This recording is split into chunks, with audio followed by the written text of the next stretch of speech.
Investors continue to cheer precious metals after the Christmas break, with gold and silver in a true Santa rally, as it's being called. Extending their historic surge, both precious metals rose to fresh record highs once again on Friday.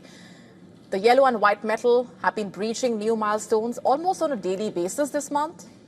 Investors continue to shelter in gold and silver despite the significant price surge this year. And on Friday, gold gained over 1.2% to a new peak of above $4,350 an ounce. Silver rallied more than 4.5% to above $75 for the first time ever. The two precious metals have surged for the fifth straight session.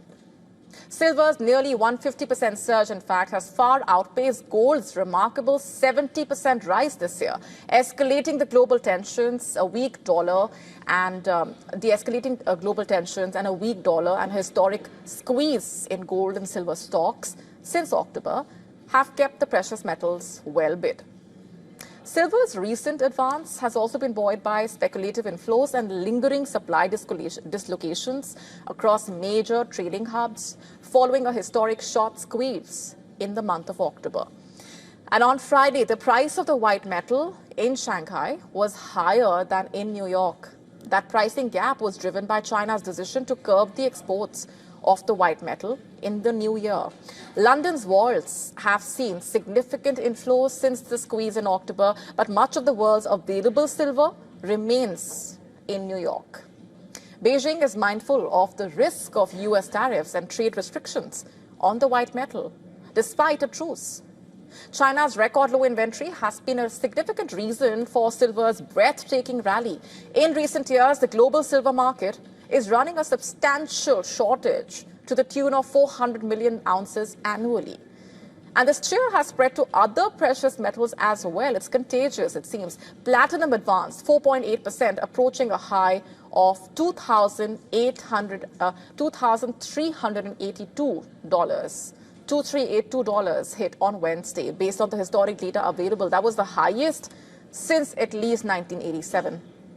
Palladium was up 4%. As the use of social media by children continues to stir a debate around the world and a lot of concern, King Charles sent out a timely reminder on the occasion of Christmas. In his annual Christmas message recorded at the Westminster Abbey in London, he suggested that we all could benefit from a digital detox to allow our souls to renew.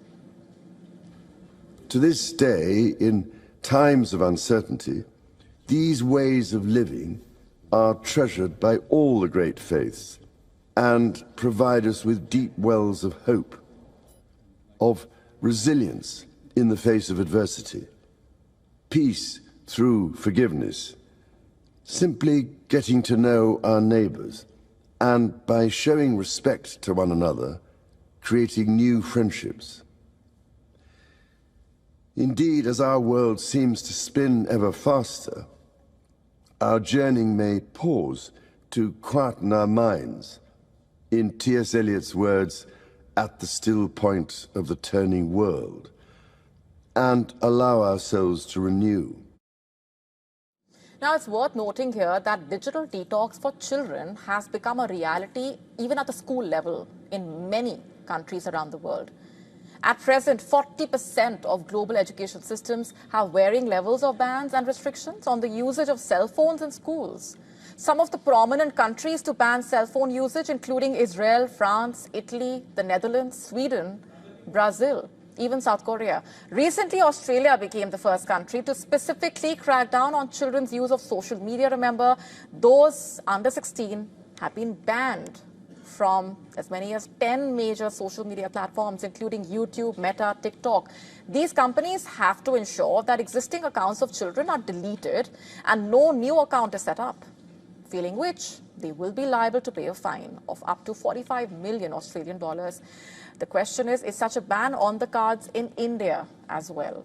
A recent court order mulls over exactly that. A public interest litigation was filed in the Madras High Court, calling for internal service providers to provide a parental window service, since pornographic content is available to young children. The Madras High Court was not satisfied that the authorities are discharging their responsibilities adequately.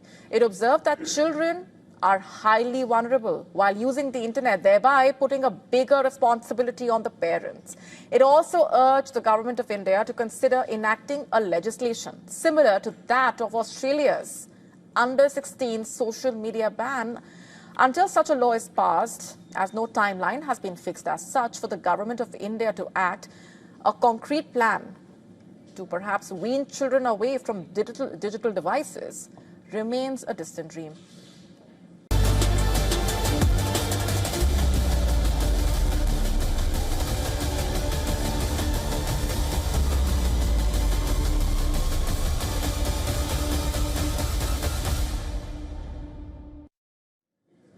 In Turkey, authorities have taken dramatic action ahead of the holiday season. More than 100 suspected members of the Islamic State group have been arrested in a massive counter-terrorism sweep. In fact, the Turkish prosecutors, saying 115 suspects to be precise, have been detained so far. They were among 137 suspects identified by intelligence as planning attacks during Christmas and New Year celebrations. Officials say the arrests follow warnings that the militants were preparing violent operations targeting civilians. Remember, Turkey shares a long border with Syria, nearly 900 kilometers, where jihadist groups remain active. That proximity has made the region a key concern for the Turkish security forces. And this operation comes shortly after a deadly attack in Syria on December 13, where a lone ISIS gunman, remember, killed 2 US soldiers and an American civilian. Back in Turkey, was orchestrating suicide attacks targeting civilians in Afghanistan, Pakistan, Turkey and Europe.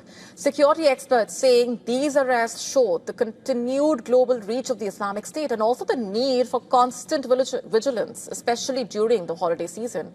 And for Turkey, this operation is part of a broader effort, basically, to prevent attacks before they can actually happen and to send out a strong message to these networks operating in the region. Remember, Turkey has been hit by several major attacks claimed by ISIS, including an attack on a Roman Catholic church in Istanbul during a Sunday Mass in January 2024. Before that, a shooting took place at a nightclub. This was in 2017. It killed dozens of people. The arrest coming days after the US, under the Trump administration, launched widespread military strikes in Syria to eliminate the Islamic State members and weapon sites in retaliation for the ambush that killed the US troops and the American civilian early this month. In recent days, in fact, Syrian security forces have also launched operations against ISIS, including 2 raids on the outskirts of the Syrian capital. In those raids, Syrian officials said Taha al-Zubi, identified as the Islamic State leader in the Damascus area, was captured, and Mohammad Shahadi, a senior Islamic State commander in Syria, was reportedly killed.